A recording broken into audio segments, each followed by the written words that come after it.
What is going on, guys? Once again, thank you for entering the chamber. Today, we're going to be taking a look at King Cold. Before we get properly started with what we're going to be doing today, I want to take a quick second to make an announcement. We're only a few subs away from hitting 100, which is our first big milestone. As a thanks to the community and everyone who's helped support this channel so far and get us to where we are in such a short time, we're going to be doing a 2-in-1 video when we hit 100 subs as a celebration. It's going to be a box opening along with a raffle for the contents of the box. When we actually hit 100, I'll provide you guys further details, but that's the thing you can look forward to. You'll get a chance to, if you want, you can watch the box opening video on camera, and sign up and subscribe, and you'll get a chance to get everything in the box. It'll be sent directly to your door or a PO box, whatever you prefer. With that little announcement out of the way, we're going to take a look today at King Cold.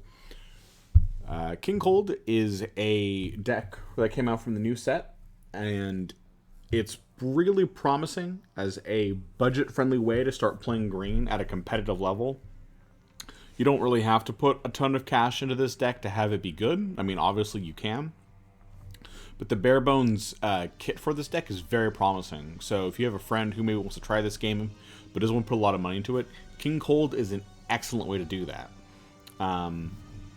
With that out of the way, we're going to get started and talk about the leader. So, King Cold is very similar on both sides. He has a permanent that says that your 2-cost extra card field spells cost 1 less, and that's kind of important because that's like his whole gimmick revolves around these 2-cost fields, and he has that permanent on both sides. He also has an auto on both sides that says when you play a 2-cost field, you draw a card. So you don't draw by attacking on either side. Instead, you get it by playing fields. On your front side, you can take a life. It's worth noting that a lot of your fields also allow you to take a life. So if you want, you can take like 2 lives every time you play a field spell. Usually you don't need to Turbo Awaken that quickly, but the fact that you have that as an option when you need it is nice. You awaken to 4 lives or less and untap 2 energy, and on his Awaken side, you get an extra ability, which is his Activate Battle, to KO a field in your battle area and give the leader a 10k boost. This Activate Battle is a really important part of his kit, not only for it just being an on-board way to remove fields, which is the thing you actually need to do in this deck, which we'll talk about later. But also just, obviously being able to cash it in for 10,000 power means you can effectively like combo out of swings without actually burning cards from your hand. So it's a really, really good interaction. The last thing he does is on his front, he plays this card here called King's Cold Dynasty. This card has a brick of text. It basically just says you can play as many fields as you want as long as they cost 2, and you can't play a duplicate field if you already have that field in play. So once you have a field down, you need a way to remove that field before you can play another. Important thing to talk about really quickly is a lot of cards in this deck will check for the number of fields or extra cards that you have in play in your drop area. Dynasty costs 6, but it is still a field. So a lot of your effects that check for you to have like 3 fields or 4 fields, Dynasty counts. So a lot of effects in this deck are a little bit easier to resolve than it sounds like they might actually be. With that being said, we're going to start by diving into all of the fields. So first, we run a full playset of a new ruler. A new ruler, when it gets played, it checks the top 3, and you get to add any mono green card. This deck has basically all mono green cards, so everything's a target. There are some lists that have, a couple of cards that are off, but for the most part, you want your deck to be, mono green. You don't want to experiment with, even multicolor combinations because of the restriction of it being mono. So this deck is kind of locked to being mono green.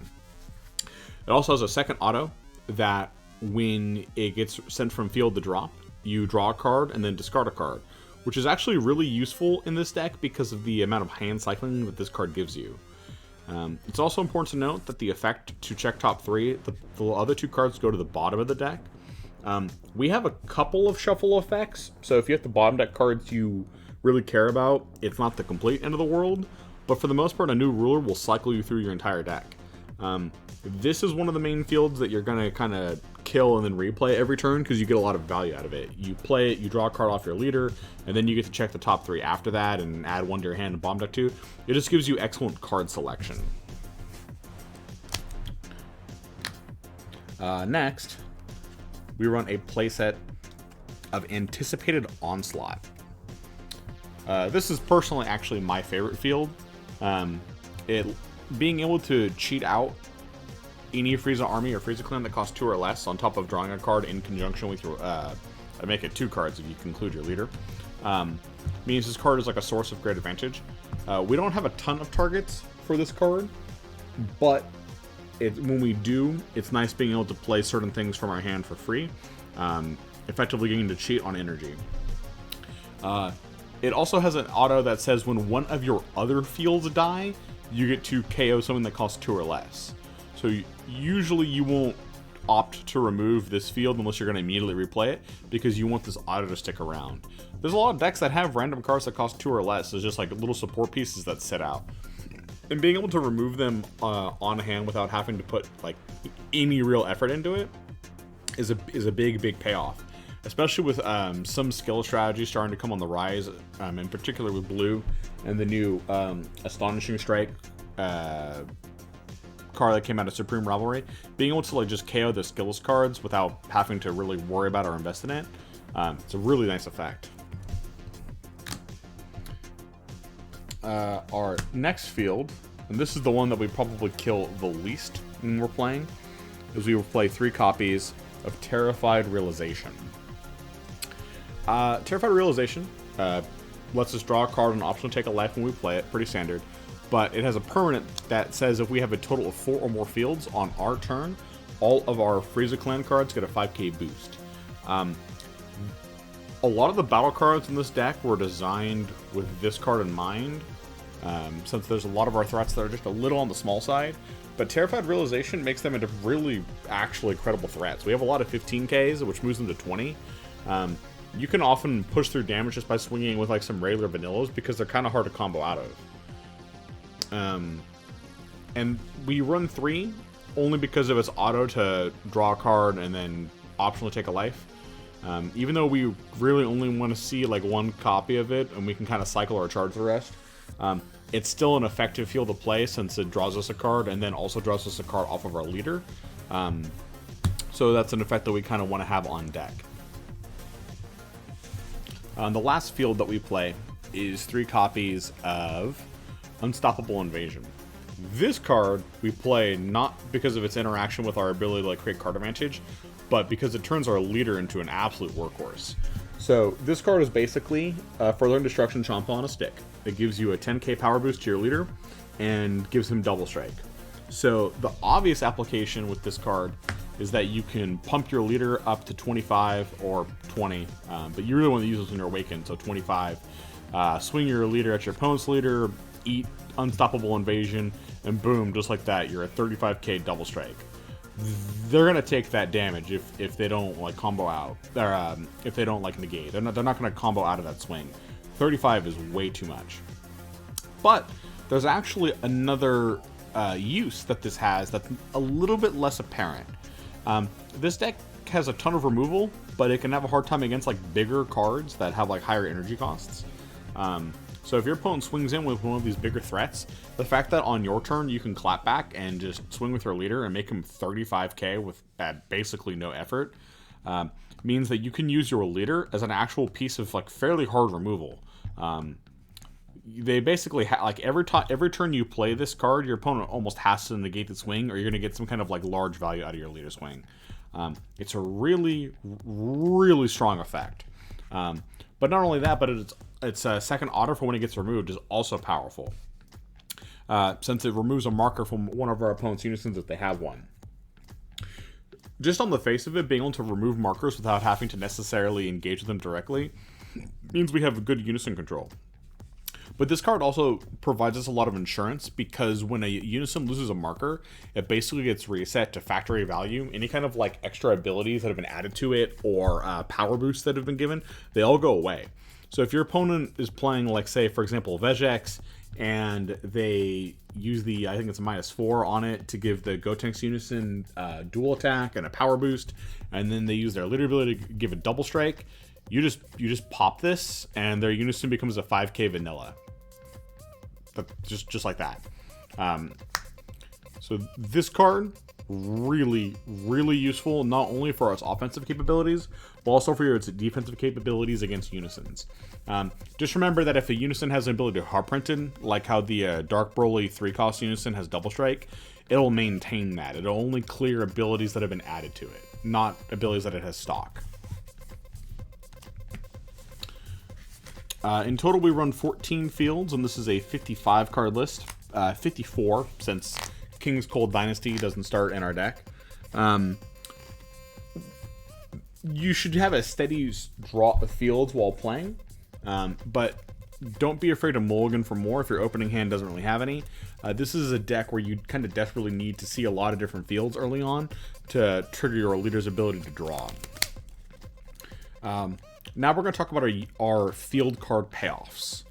And the first thing on the list is King Vegeta, Umbral Invader. This guy is pretty much custom built for this deck. I don't think this Unison's any good in any other deck but this one. So it's +1, lets you play a field from your hand that costs 2 or less. Effectively, this just like lets you save on energy. And when you consider the fact that you also have a field spell that lets you play things for free, you can play an anticipated onslaught from your hand for free off of this guy, and then play something off of this for free. So the amount of like energy you can actually cheat on with this deck is pretty high, which is great because we're a very defensively oriented deck. There are some versions of this list that can be built to be more mid-rangey, but this is a control list, so getting to cheat on energy to this degree is great. His -1's not very good. It lets your opponent KO battle card that costs 5 or less. There might be some really, really fringe scenarios where your opponent has like 1 5-drop and you need to get rid of it, and being able to use the -1 to clear it is nice, but it usually doesn't come up. His -3, however, comes up all the time. It's an activate battle while you're in combat to give you this card a 5k boost and triple strike. For context, if you have one of each field out,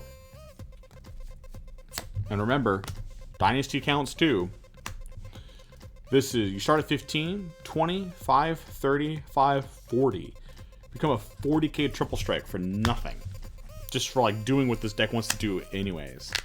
And the best part about this is that this is an activate battle. So if your opponent decides to negate your swing, you just can use the +1 afterwards. It's like no risk. The fact that his like -3 can always be threatened when he attacks makes this guy really scary in this deck. You can get to some absurd damage values. Probably one of the biggest tips if you're playing against this deck is to not sleep on this -3 and try to manage it, because it will reach up out of nowhere and kill you. Like 40 is a lot.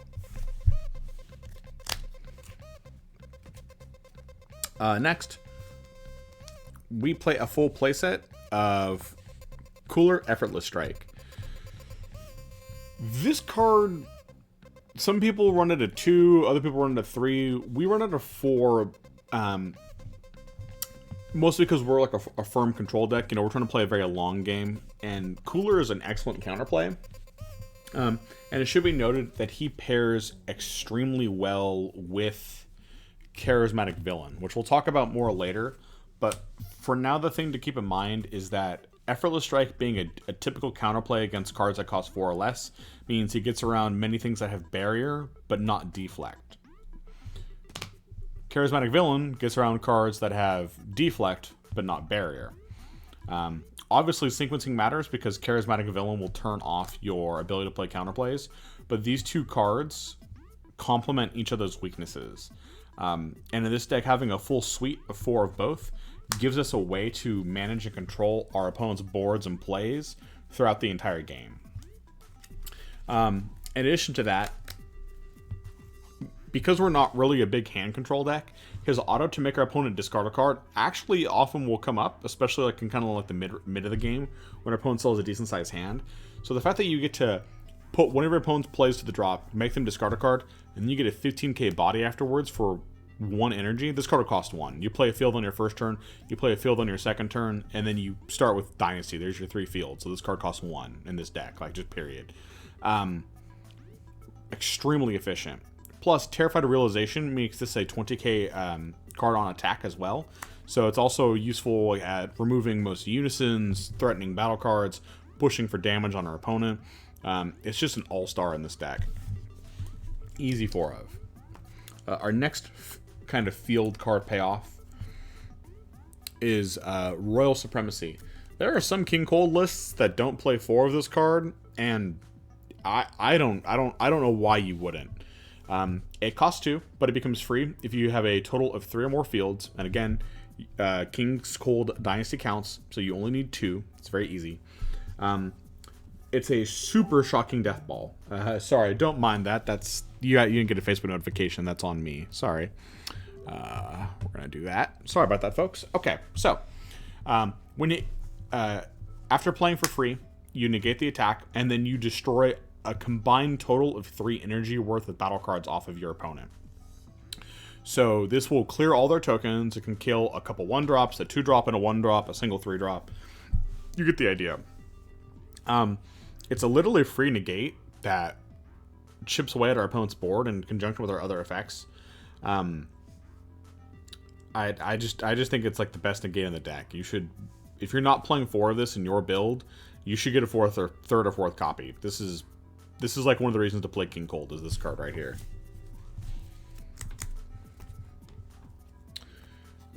Next up, we have 3 copies of Frieza Revived and Reviled. Revived and Reviled costs 4, but as permanent means in most situations it'll cost 2, which is important because you can play it for free off of Anticipated Onslaught.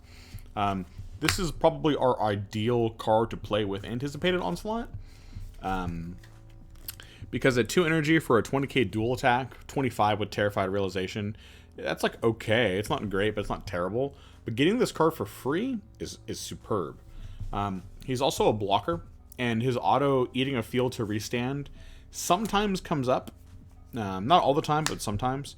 It's particularly nasty with Dormant Potential Unleashed, which, spoiler alert, we're also run a playset of, because you can block, eat a field to restand, and then you can block a second time, and in conjunction with DPU, that'll end the turn on the spot. You know, they just get to run into this twice. And even if he dies on the first or second swing, it's not the end of the world either. We have other negates and, you know, options to get out of attacks. Yeah, it's you probably don't want to actually pay 2 for this guy ever, but it's a great card to just play for free. Next, onto the boss monster for this deck. We play 3 copies of Golden Frieza, Pinnacle of the Clam. This dude has a brick of text. So, stock, he's a 25k deflect double strike for 3 energy. Because he has the same cost reduction that Revived and Reviled has. So, on its own, that's not super efficient, but there are worse cards in the game. However, his Activate main lets you kill a field. If he's in rest mode, you get to restand him, so he becomes a dual attack if you've already swung with him. Then you get to pick one of your opponent's battle cards, ignoring barrier, and place it in the drop. So it ignores barrier, it ignores cards that can't be KO'd. And then you get to pull a card out of your opponent's hand at random, your choice. So you get a Cell's Earth-Destroying Kamehameha effect. You get a removal of a card ignoring barrier, and then you get 2 swings with this guy. 25 is a decent value, and Terrified Realization pumps him to 30. So he's very threatening in this deck. He just does everything.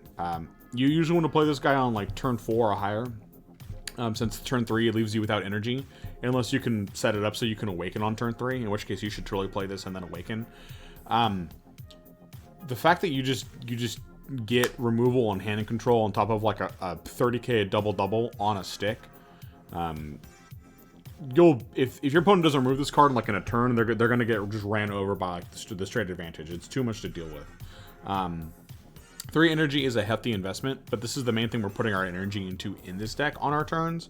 And on later turns, it's not as egregious to pay 3 for that. Once we get to like 4 or 5s, occasionally even 6 energy. Excellent boss monster, and it has some synergy in other field decks. In a particular note, this card has some application in OG Broly because of your ability to eat Demonic Restraint and Loop Restraint. So if you're a green player, you should probably pick up at least 2 copies of this card just to have on hand, because it'll play with any fields that come out moving forward, and it's just an efficient boss monster. Getting into our more tech-based field payoffs now. We only run 2 copies of King Cold Supreme Ruler because we run a full playset of Dormant Potential Unleashed. This card is kind of Dormant Potential Unleashed copies 5 and 6. Sometimes it's better than DPU, sometimes it's worse.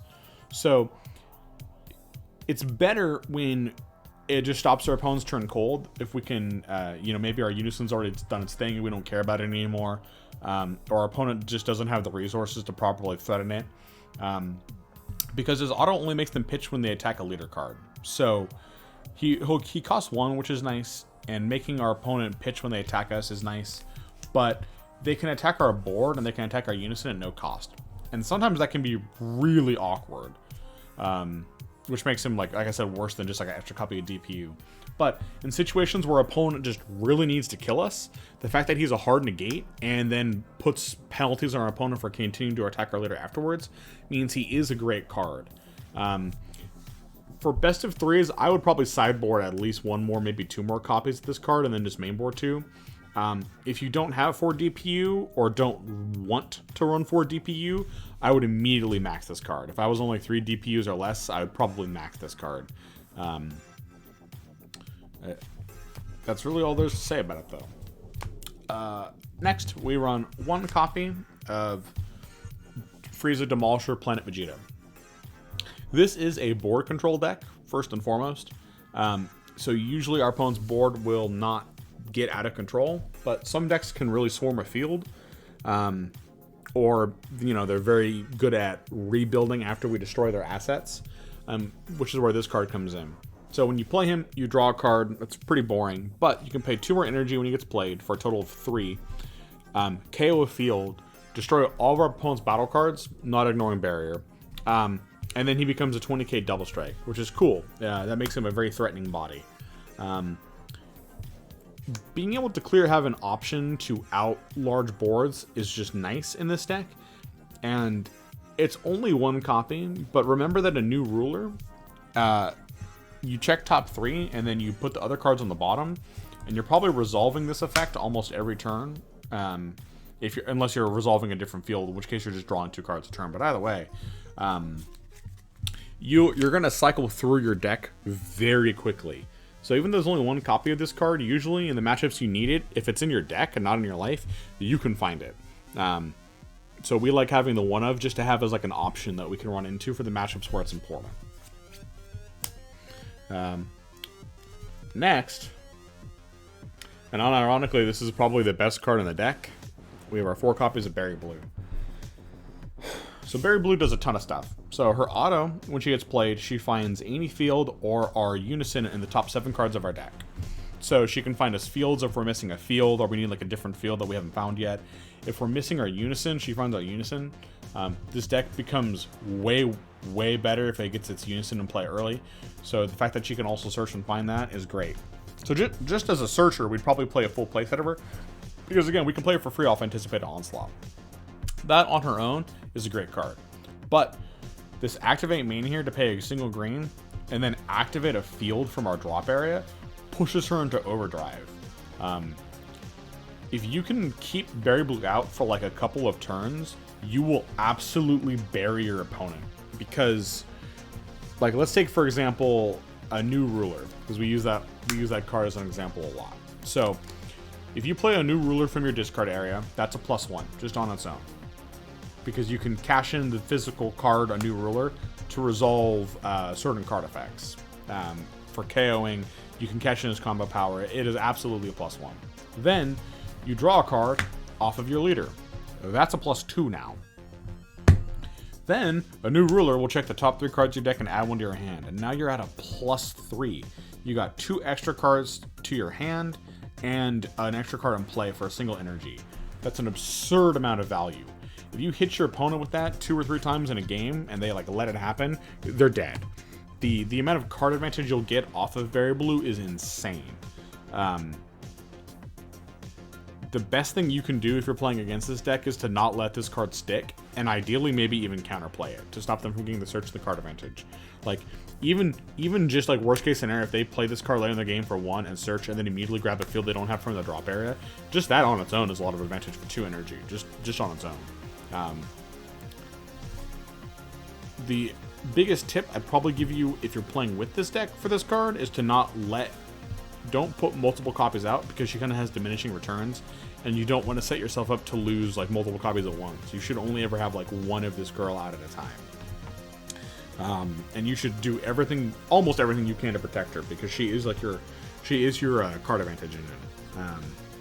But yeah, this card's absurd. This is one of those cards that if you don't have her at 4, you should immediately bump her to 4. Next, getting into our just kind of generic green good cards. I mentioned it earlier, but we're playing a full playset of Dormant Potential Unleashed. We have a decent set of negates and counterplays, but sometimes we just need to stop our opponent from, making plays. Or we want to tap out early for a Golden Frieza. Dormant Potential just lets us make tempo swings in that way. We can tap out for a Golden Frieza on turn 3, and then immediately play Dormant Potential and kind of time walk our opponent's turn. It's just an all-around great card for us. But as I said before, if you don't want to play a full playset of this card, or you don't have a playset, you can kind of replace copies with the King Cold Negate that we talked about earlier, Supreme Ruler. Next, as mentioned earlier as well, we run a playset of Charismatic Villain.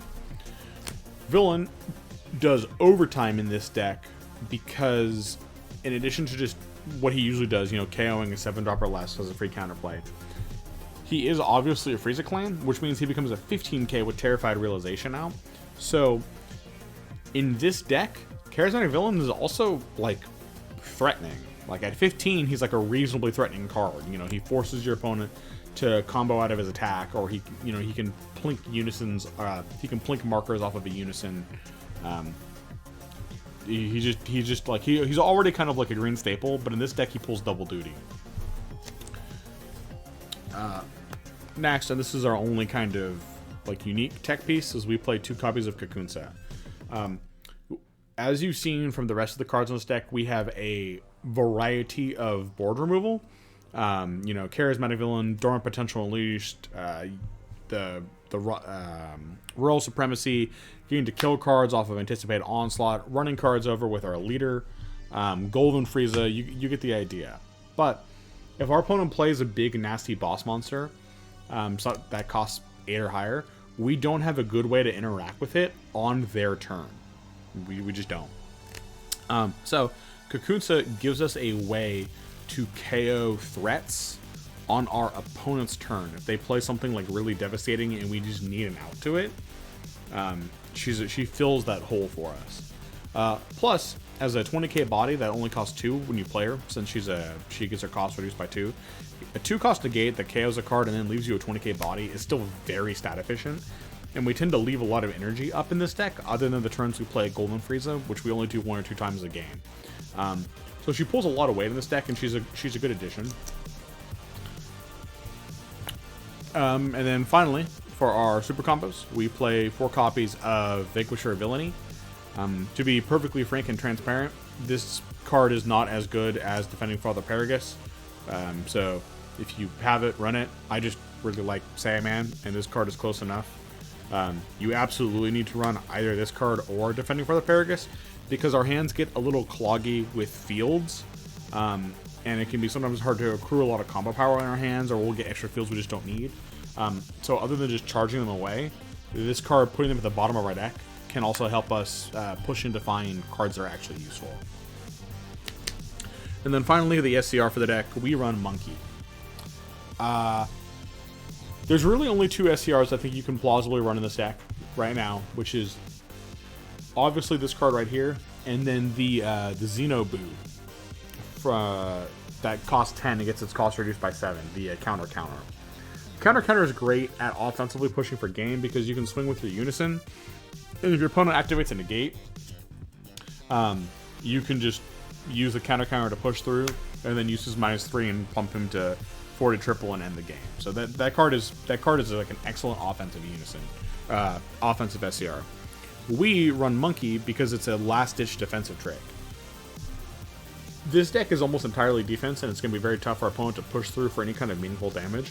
But some decks can still get there, and having the extra out to kill something in combat as like a last line of defense is really important. And this guy has no restrictions. He ignores Bear and KOs anything. In theory, you could try to run Lineage if you wanted to steal the card instead, but Lineage isn't searchable off of a new ruler, and this card is. And Lineage has energy and card cost restrictions. Monkey does not has nothing like that. So at least in this deck, Monkey is superior to Lineage for those reasons. And if you want something more offensive, you can totally run the Incarnation of Demonic Evil, I believe it's called, the Xeno Majin Buu SCR. It's also a great choice. It's kind of up to you and how you want to slant this deck. Well, that completes our profile for the deck. It's a 54 card list. Per usual, we're going to spend a little bit of time now and talk about what you can do if you're up against King Cold. And there's a few things you can do. The first, and we talked about it before, but I really should be stressed. Kill this card. Like, it's pretty rare where, you know, you can talk about things to way to improve a matchup, but seriously, kill this card. Like, if you want like one quick easy thing to do to improve your odds, never let this thing sit out. You will get absolutely buried in card advantage if you don't remove it the turn it gets played. If you let them resolve this auto like twice in a game, or heaven forbid 3 times, you've lost. Like almost in all situations, like your win percentages go down to like single digits. It's terrible. So remove this card's stat. Into more kind of conceptual stuff. King Cold has to spend a couple of turns sort of setting up and putting fields in play.